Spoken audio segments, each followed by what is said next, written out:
आशियाई युवा क्रीडा स्पर्धेत भारतासाठी रौप्य पदक. मिक्स्ड मार्शल आर्ट्समध्ये भारताला रौप्य पदक. श्रिया मिलिंद साटमची अभिमानास्पद कामगिरी.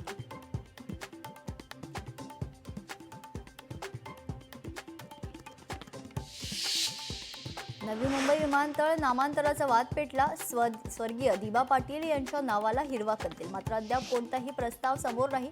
भूमिपुत्र मुख्यमंत्र्यांची घेणार भेट.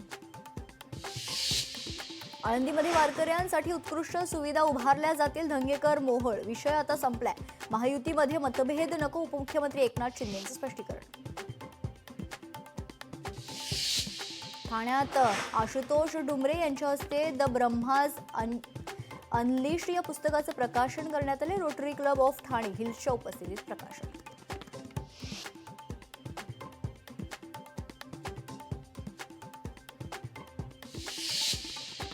खराब हवामानामुळे जंजिरा किल्ल्याकडे जाणारी जलवाहतूक बंद. पर्यटकांमध्ये नाराजी. अवकाळीच्या प्रवासात पर्यटकांचे हाल. खराब हवामानामुळे जलवाहतूक ठप्प. अलिबाग एसटी स्थानकात प्रचंड गर्दी. धुळ्यात राष्ट्रवादीचा एक नंबरचा पक्ष म्हणून ओळखला जाईल. मंत्री माणिकराव कोकाटेंनी व्यक्त केला विश्वास. आगामी निवडणुकीतल्या युतीचा निर्णय स्थानिक नेत्यांचा. मंत्री माणिकराव कोकाटेंचं वक्तव्य.